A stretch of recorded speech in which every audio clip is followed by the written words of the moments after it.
Halo Sobat Maya, welcome back to my YouTube channel, Sudarsan Glory. Apa kabar Sobat Maya semuanya? Saya harap semuanya seperti biasa ya, selalu sehat, selalu bahagia, dan makin sukses. Sobat Maya perhatiin nggak? Pas Jumat kemarin, IHSG itu penutupannya agak aneh nih. Kenapa aneh? Karena sebelum pre-closing yang jam 14.50, itu IHSG masih di zona merah. Tapi setelah pre-closing jam 3 sore, itu tiba-tiba IHSG udah secara ajaib nih berada di posisi zona hijau. Nah, Sobat Maya perhatiin nggak hal ini? Dan mungkin Sobat Maya bertanya-tanya nggak, kenapa sih hal ini bisa terjadi? Kok bisa tiba-tiba sedrastis itu? Lalu ada beberapa saham yang sampai pre-closing jam 14.50 itu masih di zona merah. Kayak Adaro, BCA, Astra. Terus pas setelah pre-closing jam 3 sore, itu tiba-tiba mereka semuanya ada di zona hijau. Nah, penasaran nggak Sobat Maya kenapa bisa seperti itu? Ada juga loh yang dibanting loh, bukan hanya dinaikkan. Contohnya adalah Siloam Hospital atau Silo. Nah, kenapa sih sebenarnya ini bisa terjadi? Saya akan coba sharing kepada Sobat Maya kenapa hal ini bisa terjadi. Kalau penasaran, jangan lupa saksikan sampai habis ya.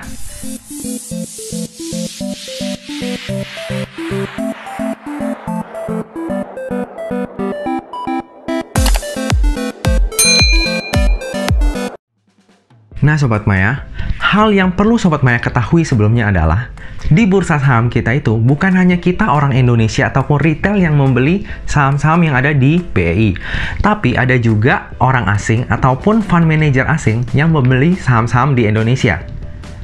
Nah, dari fund manager asing ataupun orang asing itu ada yang namanya indeks FTSE, ada MSCI, nah, dan lain-lain lah ya. Dua ini yang lumayan besar. MSCI malah besar banget. Nah, pas Jumat kemarin itu lagi ada rebalancing indeksnya FTSE ini. Nah, kalau misalnya Sobat Maya mau tahu lebih lanjut tentang FTSE, bisa cari di Google ya. Nanti pelajarin dulu, jadi tahu nih apa sih indeks FTSE itu.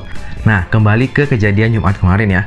Kok tiba-tiba IHSG secara ajaib dari zona merah bisa closing di zona hijau. Terus ada beberapa saham yang dinaikkan, ada juga yang dibanting nih Sobat Maya. Nah, itu adalah kejadian dari rebalancing FTSE ini. Jadi, asing itu memanfaatkan momentum ini untuk menambah portofolio ataupun mengurangi portofolionya. Nah, di sini saya ambil contohnya saham Silo ya, atau Siloam Hospital.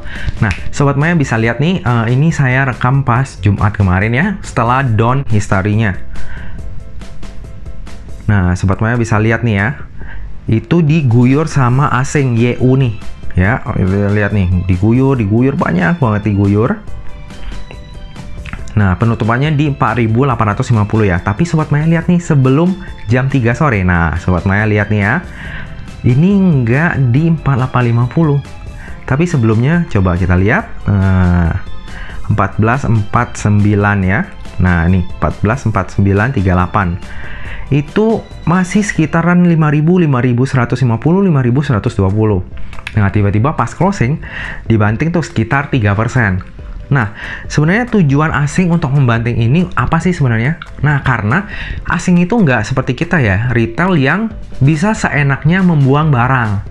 Nah, kalau kita mau beli 100 juta, kita taruh di saham BCA, kita mau buang kapan aja itu gampang ya. Tapi kalau fund manager, itu nggak segampang kita, Sobat Maya. Banyak aturan-aturan yang harus mereka penuhi. Seperti itu ya. Nah, salah satunya adalah membuang ataupun merebalancing portofolionya mereka untuk nilai besar ya. Nah, itu pada saat rebalancing index ini, kayak Jumat kemarin tuh FTSE rebalancing index. Nah, inilah yang akan terjadi. Nah, terus apakah kita bisa memanfaatkan momentum ini? Menurut saya bisa ya Sobat Maya. Nih contohnya saya kasih. Nah, ini adalah order list saya hari Jumat kemarin. Jadi saya tuh ngantri AALI, INDF, Silo, dan ACES. Nah, kalau misalnya Sobat Maya lihat nih di price-nya ini, saya tuh settingnya tuh agak ke bawah nih. Bisa minus 3-5% dari harga sebelum closing. Kenapa? Karena kalau misalnya dibanting, itu kita bisa dapat harga sesuai closingnya Sobat Maya. Contohnya nih ya, saya tuh pasang Silo 4.900, betul kan? Nah, tapi karena closingnya Silo itu di 4.850, makanya nih, saya match 25 lot di harga 4.850 loh, bukan 4.900. Jadi Sobat Maya sebenarnya bisa memanfaatkan momentum pre-opening ataupun pre-closing untuk mendapatkan harga yang lebih tinggi ataupun harga lebih rendah. Nah, cuma saya nggak jelasin tentang pre-opening dan pre-closing di sini, tapi saya ingin fokus sharing kepada Sobat Maya tentang rebalancing index ini dan gimana cara kita bisa ambil momentum ini untuk dapetin cuan ya. Nah, contohnya ini ya, silo saya dapetin di 4.850 jadinya. Nah, udah ada di porto saya tuh jadinya 4.850, bukan 4.900. Padahal saya antrinya di 4.900 loh Sobat Maya. Nah, kalau misalnya Sobat Maya yang belum mengerti tentang pre-closing, ini saya jelasin singkat ya. Kalau misalnya harga closingnya itu di bawah harga kita beli, contohnya kita mau beli ini ya, contohnya silo. Saya mau beli di 4.900, tapi harga closingnya di 4.850, itu kita akan otomatis dapatnya di 4.850 Sobat Maya, karena harga saat closing itu cuma ada satu harga. Jadi misalnya dari 4.850 ini kan ada 4.860, 4.870, 4.890, 4.900 kan. Nah, dan seterusnya. Kalau misalnya dia dibanting ke 4.850, otomatis kita akan dapat 4.850 ini, bukan harga yang kita antri di 4.900. Nah, jadi seperti itu ya Sobat Maya. Sobat Maya bisa membeli dengan harga yang lebih rendah ataupun menjual dengan harga yang lebih tinggi kalau misalnya Sobat Maya bisa memanfaatkan momentum rebalancing ini. Nah, jadi pada video kali ini, seperti yang saya bilang, saya lebih fokusnya ke rebalancing index ini ya Sobat Maya ya. Jadi, next time, kalau misalnya ada nih ya, kayak rebalancing MSCI, Sobat Maya tuh udah tahu nih kira-kira apa yang harus dilakukan. Langsung pasang antrian aja Sobat Maya. Mau beli di harga yang lebih bawah, atau mau coba peruntungan jual portofolionya Sobat Maya di harga yang lebih tinggi. Nah, untuk saham-saham yang dibanting ataupun diangkat, ada kecenderungan nih Sobat Maya, tapi ini hanya kecenderungan. Nah, contohnya nih Sobat Maya, hari Jumat itu kan silo dibanting ya. Nah, kecenderungannya nanti hari Senin, dia akan diangkat naik nih Sobat Maya, kecenderungannya. Terus contohnya HMSP nih, HMSP itu kan harga closingnya itu diangkat juga nih. Kecenderungannya hari Senin dia akan turun. Nah, terus kayak Adaro nih, dia kan closingnya diangkat ya. Nah, kecenderungannya Senin dia akan turun. Cuma, Adaro ini ada sentimen batubara nih. Nah, jadi Sobat Maya yang belum ada koleksi saham batubara, saya bisa kayak kasih suggestion lah, cicil-cicil sedikit lah, karena saat ini harga batubara itu udah mulai merangkak naik lagi nih Sobat Maya.